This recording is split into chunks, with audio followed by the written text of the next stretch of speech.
तो यूट्यूब का high study point में आपका स्वागत है दोस्तों। आज इस वीडियो में आपके लिए लाया हिंदी साहित्य के क्वेश्चन आंसर टेस्ट का पार्ट 8, जिसमें कि हम आपको प्रसिद्ध लेखक और उनकी रचनाएं कराएंगे, जो कि बहुत ही इंपॉर्टेंट वीडियो होगा हिंदी साहित्य का। आपने अगर हमारे प्रीवियस पार्ट नहीं देखे हैं तो ऊपर यहाँ आई बटन में उनके लिंक दे रखे हैं और नीचे आपको डिस्क्रिप्शन में भी लिंक मिल जाएंगे। उन वीडियो को जरूर देखें, क्योंकि इन वीडियो को देखने के बाद आपकी हिंदी साहित्य तो पूरी कंप्लीट हो ही जाएगी। उसके बाद में मैं आपको एक क्वेश्चन आंसर टेस्ट डाला हूं, जिससे आप विन कर सकते हैं पेटीएम कैश।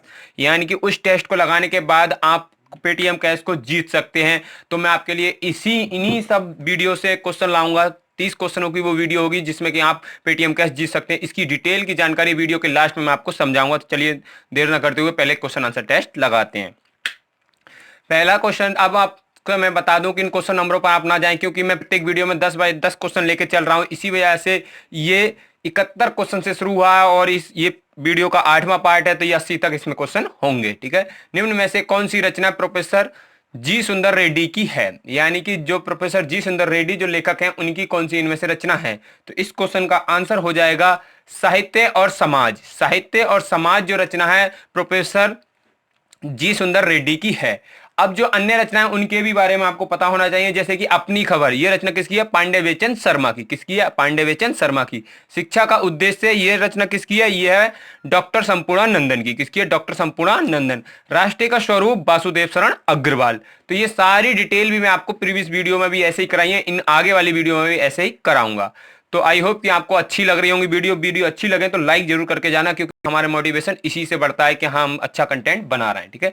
प्रोफेसर जी सुंदर रेड्डी की कुछ अन्य प्रमुख रचनाएं भी आपको याद रखनी है। एक तो हो गई साहित्य और समाज, उसके अलावा हिंदी और तेलुगु। हिंदी और तेलुगु भी किसकी है?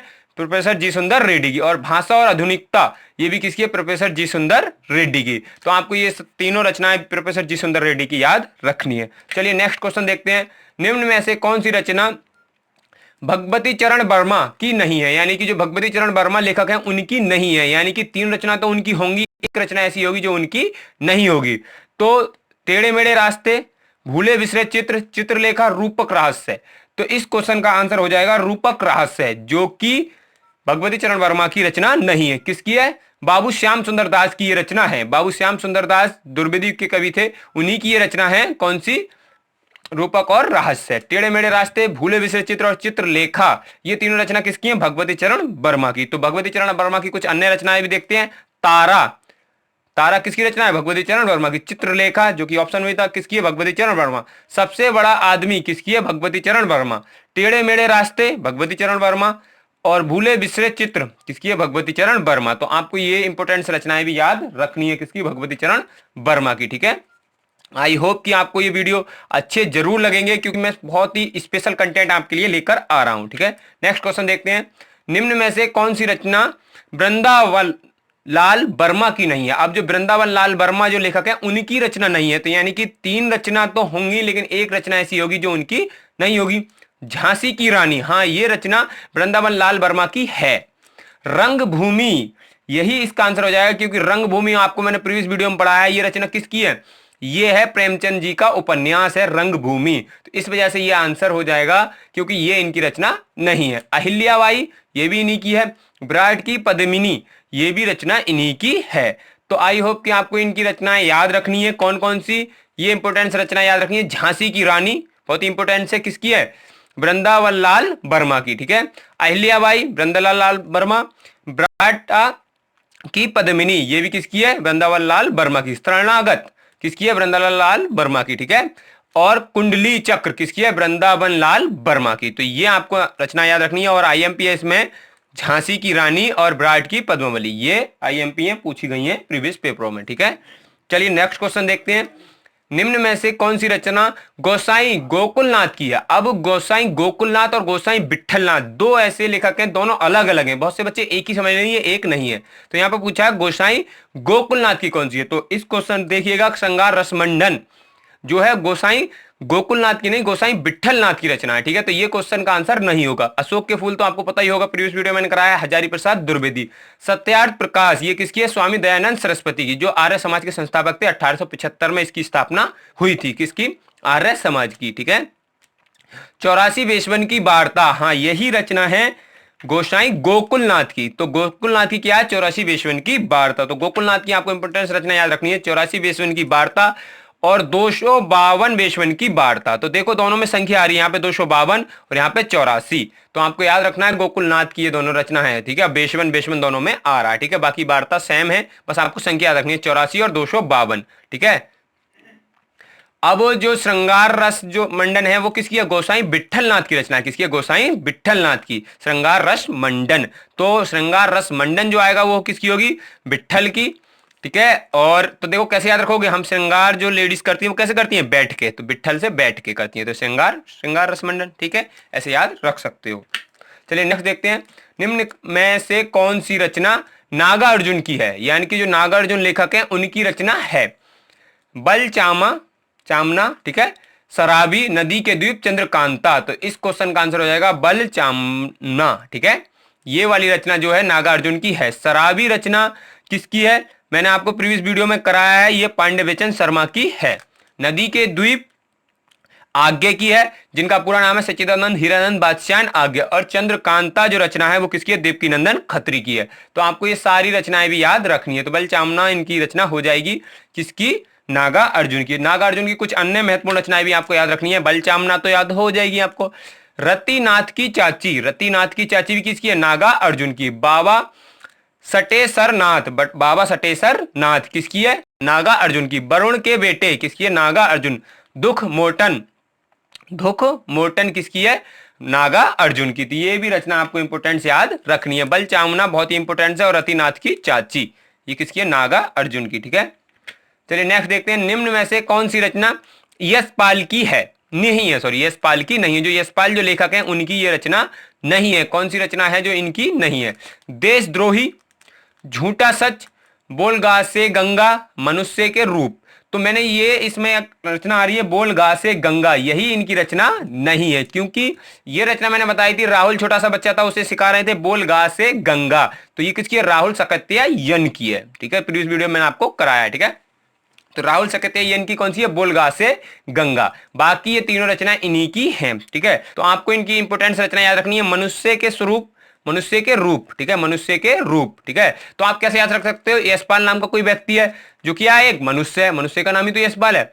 तो उसके क्या रूप, क्या क्या रूप हो सकते हैं? देशद्रोही, कोई देशद्रोही बन सकता है, बन सकता है नहीं बन सकता है? झूठ सच बोल सकता है, बिल्कुल बोल सकता है। पार्टी कामरेड, यानी कोई पार्टी अपनी बना सकता है। और अमिता, तो अमिता से याद रखना अभिनेता भी बन सकता है, ठीक है। तो मतलब जो मनुष्य के कुछ भी रूप बना सकता है, ये देशद्रोही का रूप बना सकता है, झूठा सच रूप बना सकता है, पार्टी कामरेड मतलब पार्टी बना सकता है, और अमिता यानी कि अभिनेता भी बन सकता है। कौन? यशपाल। तो यशपाल के बारे में बात चलिए। यशपाल के अंदर इतने गुण है, यानी अच्छा भी बन सकता है और बुरा भी बन सकता है, ठीक है। आई होप कि आप इस प्रकार से याद रख सकते हैं, ठीक है। निम्न में से कौन सी रचना वियोगहरि की है? यानी कि वियोगहरि जो लेखक हैं उनकी रचना है, ठीक है। पंचवटी, अपरा, बीड़ा, मेरी जीवन प्रभा। तो इस क्वेश्चन का आंसर हो जाएगा मेरी जीवन प्रभा जो रचना है वो वियोगहरि की है, ठीक है। अब जो तीन रचनाएं ये किस किस की हैं? पंचवटी, तो पंचवटी जो रचना है मैथिली शरण गुप्त की है। किसकी है? मैथिली शरण गुप्त। अपरा जो रचना है वो सूर्यकांत त्रिपाठी निराला की है। किसकी है? सूर्यकांत त्रिपाठी निराला। और बीड़ा जो रचना है वो है सुमित्रा नंदन पंत की, ठीक है। तो ये सारी प्रीवियस वीडियो में मैंने आपको इंपोर्टेंट रचनाएं कराई है, ठीक है। देखते हैं इनकी प्रमुख और अन्य रचनाएं। मेरी जीवन प्रभा, क्योंकि आपको इस क्वेश्चन का आंसर था, ये तो इन्हीं की रचना है। किसकी? वियोगहरि की। उसके अलावा मंदिर प्रवेश, किसकी है? वियोगहरि। वीर हरदौल, किसकी है? वियोगहरि, ठीक है। तो आपने देखा होगा पहले हरदौल का जो भाग चलता था वो वियोगहरि करके इनकी कैसेट लिखी जाती थी, ठीक है। बुद्धवाणी किसकी है? वियोगहरि की है, ठीक है। मेवाड़ केसरी, मेवाड़ केसरी भी किसकी है? वियोगहरि की। तो आपको ये इंपोर्टेंट रचना याद रखनी है, वियोगहरि की, ठीक है। चलिए नेक्स्ट देखते हैं, निम्न में से कौन सी रचना जगन्नाथ दास रत्नाकर की है? यानी कि जो जगन्नाथ दास रत्नाकर जो लेखक हैं उन्हीं की रचना है, ठीक है। काम्यानी, पल्लव, गंगावातरण, प्रेम वाटिका, ठीक है। तो मैंने बताया था इसमें बट हमें क्या पकड़ना है? गन्ना, ठीक है। और गन्ना में हमने किसका पानी लगाया था? गंगा का, गंगा का पानी लगाया था, तभी तो गन्ना बहुत बड़ा हो गया था। तो गंगावातरण इनकी रचना है, ठीक है। बाकी कामयानी आपको याद ही होगा किसकी है? जयशंकर प्रसाद की। पल्लव आपको याद ही होगा किसकी रचना है? सुमित्रानंदन पंत की। और प्रेम वाटिका रस खान की रचना है। आई होप कि आपको ये सारे इंपोर्टेंट्स पता होगा, क्योंकि ये प्रीवियस वीडियो मैंने आपको कराए हैं, ठीक है। जगन्नाथ दास रत्नाकर की कुछ अन्य रचनाएं भी देख लेते हैं, इंपोर्टेंट्स हैं। ठीक है। तो रत्नाकर से मैंने इनका नाम लिया यहाँ से। उद्धव शतक, उद्धव शतक भी किसकी है? रत्नाकर की है, यानी जगन्नाथ दास रत्नाकर की। गंगा बातरण मैंने बताया था, गन्ना से याद रखना है, ठीक है। तो गंगा का पानी लगाया था, तो गंगा बातरण किसकी है? जगन्नाथ दास रत्नाकर की। श्रृंगार लहरी, श्रृंगार लहरी भी किसकी है? जगन्नाथ दास रत्नाकर की, ठीक है। तो देखो यहां से याद रख सकते हो, यानी कि फसल क्या हो गई? लहरा गई हमारी। लहरा गई, नहीं लहरा गई, क्यों? गंगा का पानी लगाया था तब। गंगा लहरी, तो यहाँ पे तो खुद ही आ गया, गंगा का पानी लगाया था किसमें? गन्ना में, तो क्या होगी? लहरा गई, तो गंगा लहरी। विष्णु लहरी, ठीक है, यानी कि विष्णु भगवान भी हमारी फसल को देखकर क्या हो गए? खुश हो गए। कहां भी हमारे शिष्य की फसल लहरा गई, ठीक है। इस प्रकार से आप याद रख सकते हैं, ठीक है। बिहारी रत्नाकर, तो देखो यहाँ पे तो इनके नाम ही आ गया, सरनेम आ गया रत्नाकर, ठीक है। तो आपको इंपोर्टेंट सारी रचना याद हो जाएंगी, ये बहुत ही इंपोर्टेंट है। गंगा बातरण, ठीक है, किसकी है? जगन्नाथ दास रत्नाकर की। चलिए नेक्स्ट क्वेश्चन देखते हैं। निम्न में से कौन सी रचना धर्मवीर भारती की नहीं है? यानी कि जो धर्मवीर भारती लेखक हैं, ठीक है, उनकी रचना नहीं है, ठीक है। नेक्स्ट क्वेश्चन लेते हैं। नेक्स्ट क्वेश्चन है, निम्न में से कौन सी रचना धर्मवीर भारती की नहीं है? तो ऑप्शन है आषाढ़ का एक दिन, अंधायुग, गुनाहों का देवता, सूरज का सातवां घोड़ा। तो इस क्वेश्चन का आंसर हो जाएगा आषाढ़ का एक दिन, क्योंकि ये जो रचना है वो किसकी है? मोहन राकेश की रचना है। क्योंकि मोहन राकेश की रचना मैंने आपको बताई थी कि आषाढ़ के एक दिन घूमने गए थे, खाब क्या रह गए थे उनके? आधे अधूरे। क्या देखने गए थे? चट्टान देखने गए थे। तो तीन ही रचना आपको इंपोर्टेंट याद रखनी है, आषाढ़ का एक दिन, आखिरी चट्टान और भूले बिसरे, ठीक है, आधे अधूरे, आधे अधूरे। तो अब देखते हैं इनकी इंपोर्टेंट रचनाएं किसकी? धर्मवीर भारती की। ये तीनों रचना तो हो गई, अंधायुग, गुनाहों का देवता, सूरज का सातवां घोड़ा, ठीक है। उसके अलावा आपको इंपोर्टेंट रचनाएं याद रखनी है। नदी प्यासी थी, नदी प्यासी थी किसकी है? धर्मवीर भारती की। अंधायुग तो इस ऑप्शन में था। धर्म युग भी किसकी है? धर्मवीर भारती की। इसमें तो धर्म नाम ही आ रहा है। कनुप्रिया, धर्मवीर भारती। सात गीत वर्ष किसकी है? धर्मवीर भारती। ठंडा लोहा भी किसकी है? धर्मवीर भारती की रचना है। इंपोर्टेंट जो है वो ये चार रचना इंपोर्टेंट्स हैं। सूरज का सातवां घोड़ा, गुनाहों का देवता, नदी प्यासी थी और अंधा युग, और ये धर्म युग भी पूछा जाता है, ठीक है। तो ये इंपोर्टेंट रचना आपको याद रखनी है किसकी? धर्मवीर भारती की। चलिए नेक्स्ट क्वेश्चन, जिसका आंसर आपको कमेंट बॉक्स में देना है फ्रेंड्स, क्योंकि मैं प्रत्येक वीडियो में एक क्वेश्चन लेता हूं ताकि आपने कितना याद करा, ठीक है। झांसी की रानी, इसी वीडियो में मैंने इस क्वेश्चन को पढ़ाया है कि लेखक निम्न में से कौन है? इसका आंसर आपको कमेंट बॉक्स में टाइप कर देना है मुझे। चरण, ठीक है, भगवती चरण वर्मा, वृंदावन लाल वर्मा, डॉक्टर रामकुमार वर्मा, नागा अर्जुन, इनमें से कौन सा आंसर होगा? वो आंसर आपको कमेंट बॉक्स में टाइप कर देना है। इसके अलावा जो मैं आपको बता दूं, जो शुरू मैंने आपको बताया था कि टॉपर ऑफर हमारे चैनल पर चलेगा आपके लिए, जो कि एक 30 क्वेश्चन आंसर टेस्ट होगा इन्हीं वीडियो से, जो कि मैं आपको 10 पार्ट्स इनके कराने वाला हूं। इन 10 पार्ट्स से 30 क्वेश्चन लिए जाएंगे, इन्हीं में बताए हुए सारे क्वेश्चन होंगे, और उससे आप विन कर सकते हो पेटीएम कैश। जो भी बच्चे टॉपर होंगे, 3 टॉपरों को मैं पेटीएम कैश सेंड करूंगा, तो आप उस भाग जरूर लें, जिसका मैं आपको नोटिफिकेशन आपको बता दूंगा। आप मेरी कम्युनिटी पर जाकर देख सकते हैं, मैंने उसके लिए बता दिया है। बाकी आपको डेट, बाकी सारी जानकारी वीडियो के माध्यम से मैं आपको एक बता दूंगा, ठीक है। तो आप इस टॉपर ऑफर में जरूर भाग लें, क्या पता आपके ही किस्मत में जग जाए ये पेटीएम कैश। और उसके अलावा भी आपको 2 हेल्प है, एक तो ये देखो आपकी स्टडी हो रही है, प्लस आपको कुछ बेनिफिट भी मिल जाएगा, क्योंकि मैं उन्हीं टॉपरों को दूंगा जो लगातार मेरे साथ मेरी वीडियो देख रहे हैं, वॉच कर रहे हैं और इन चीजों को याद कर रहे हैं, ठीक है। क्योंकि आपको याद तो करना ही है, साथ ही आपको ये कैश जीतेंगे तो आपको ये लगेगा कि हाँ मैंने किसी एग्जाम को क्रैक किया है। क्योंकि जब 100 बच्चों में से आपका नाम इसमें चयनित किया जाएगा तो आपको बहुत ही ज्यादा उत्साह मिलेगा कि हाँ मैंने सबसे पहले अपने आंसर दिए और सबसे अच्छे आंसर दिए। तो इस क्वेश्चन टेस्ट में जरूर भाग लें, और इसके लिए मैं आगे जानकारी आपको दे दूंगा। उसके अलावा आपसे मैं फिर वही, आपने अगर हमारे हाईफाई स्टडी पॉइंट को सब्सक्राइब नहीं किया तो सब्सक्राइब कर ले, क्योंकि सब्सक्राइब करोगे तभी आपको इन ऑफरों की जानकारी मिलती रहेगी। आगे भी ऐसे ऑफर चलते रहेंगे हमारे पेटीएम बिन कैश के, ताकि आपको आपका रिवीजन भी होता रहे और आपको कुछ बेनिफिट भी मिलता रहे, ठीक है।